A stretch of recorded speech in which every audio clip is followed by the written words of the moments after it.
Yan, good morning po sa bawat isa na lalo-lalo na po sa ating mga kasama ngayon sa online.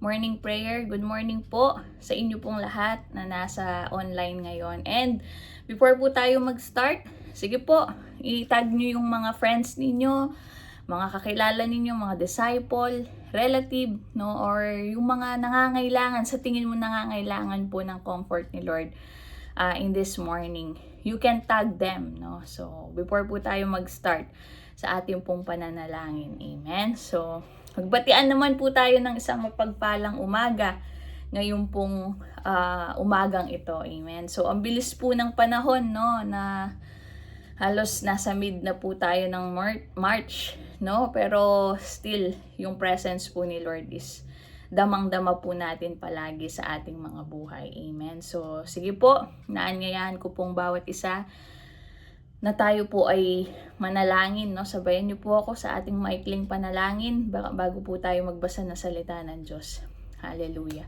So, let us all pray. Father God in heaven, we thank you for today that we have an opportunity na makapakinig ng iyong salita, na makapag-pray, kami ngayong umaga ng sama-sama, Lord, kahit through online lang, Panginoon, still, we know, Lord, that you are in control.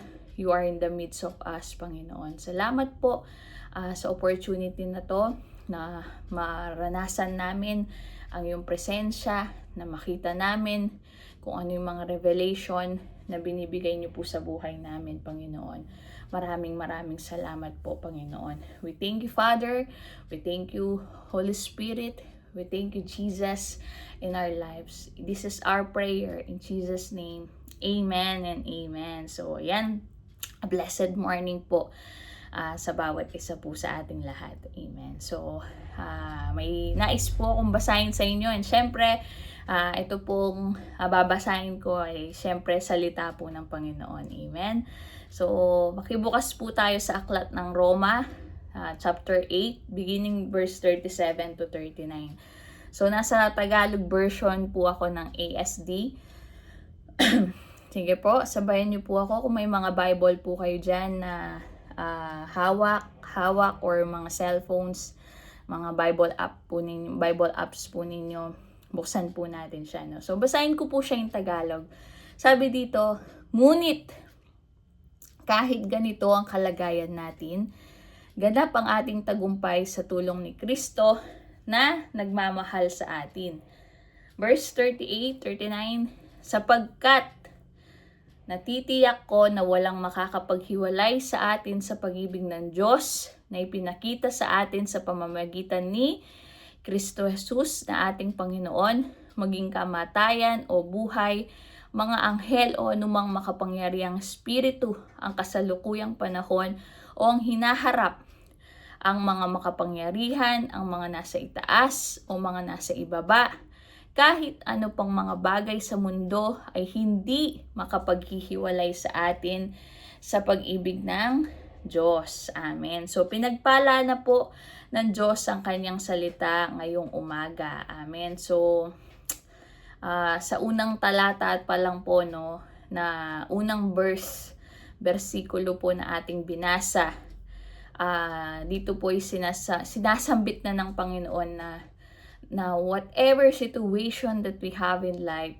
no, ganap daw po ang ating tagumpay sa tulong ni Kristo na nagmamahal sa atin. So, pansinin niyo po kasi ngayon, no, talagang ang daming nangyayari, ang daming gera, no, awayan, iringan, no, sa ating pong government, no, ang gulo, no, even sa mga nakikita natin, surroundings natin, no, ang dami po nangyayari na talaga. And it is a sign of second coming na po talaga ng Panginoon. And alam niyo po yon na sabi nga po ni nanay at ni tatay, no, dapat dahil malapit na yung second coming, hindi lang daw po yung ginagawa natin is parang relax lang kasi alam natin darating si Lord. Pero alam mo yun, yung nakakalungkot daw po kung tayo lang, no, or iilan lang po yung mga makakakilala sa Lord, no, or yung makakakilala sa kanyang salita. So let us double time, sabi nga po ng mga mentors natin, na to preach, no, to share the good news to others. And right now, hindi po ako ganun katagal, no.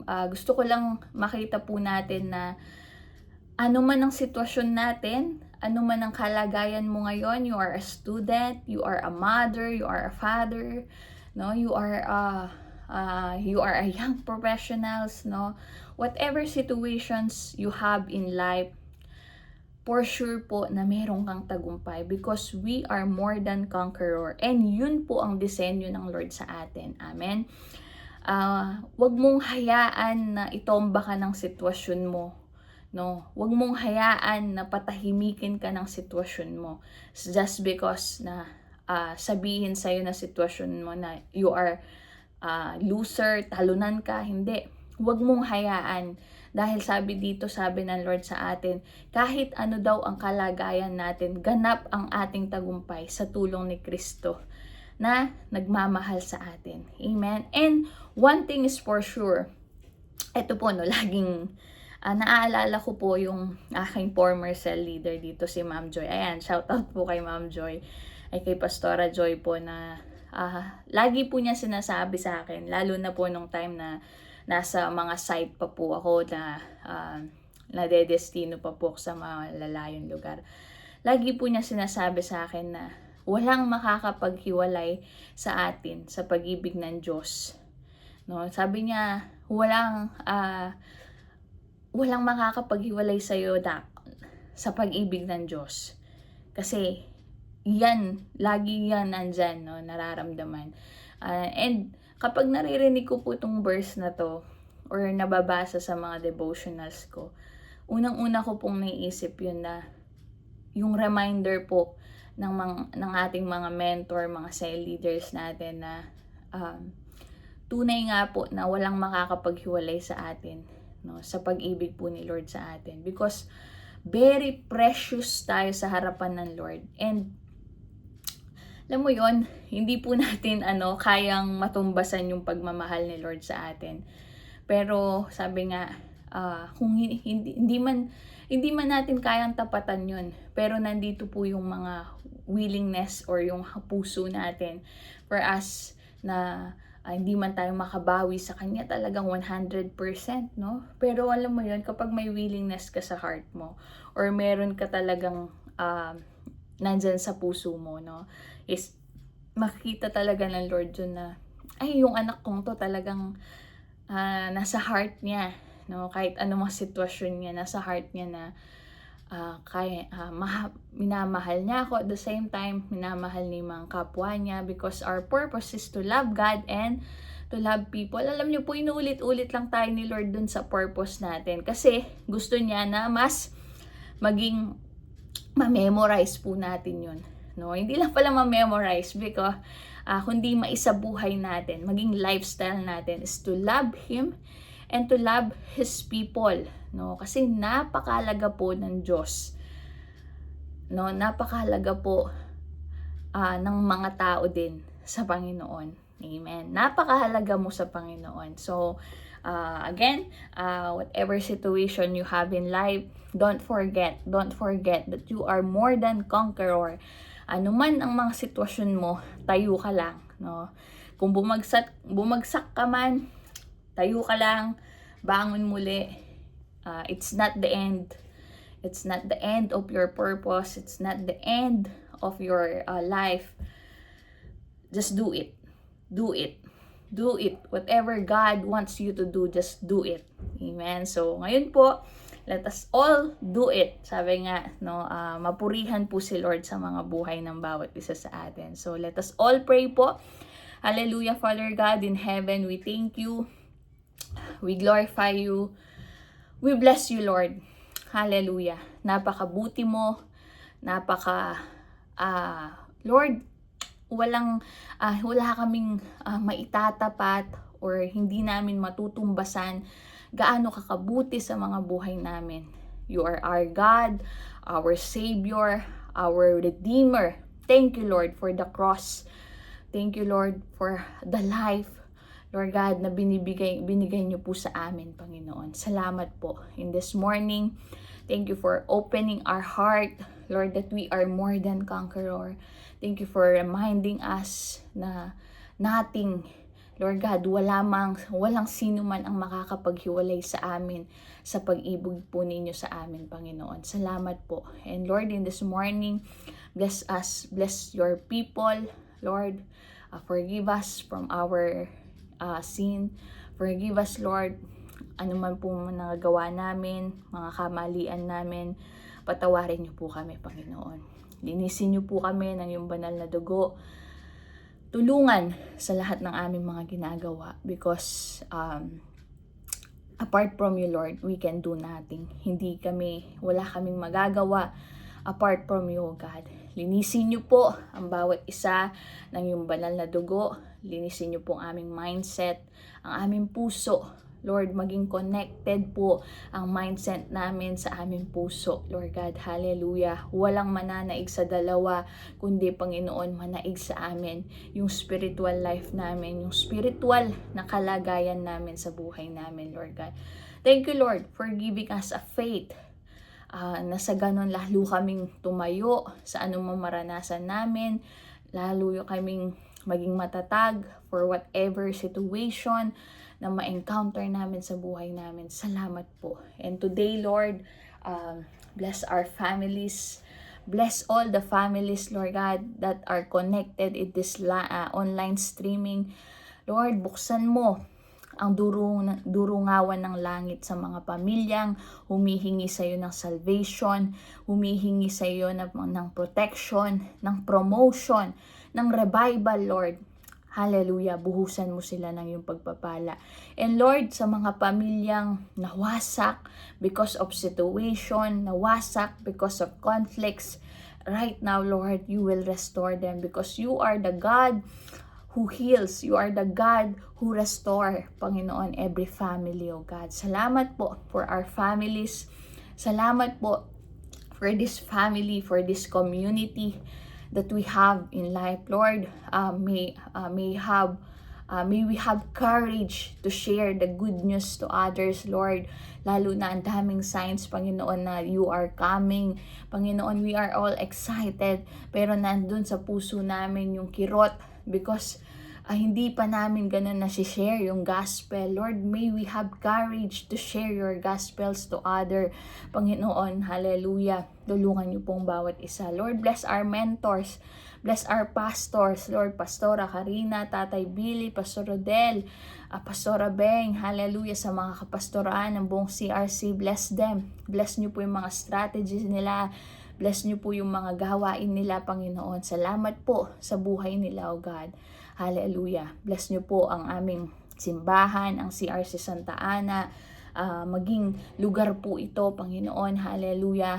Panginoon, hallelujah, na kung saan marami ang magtatagumpay, marami ang marerevive, marami ang marerestore, Lord God. Hallelujah.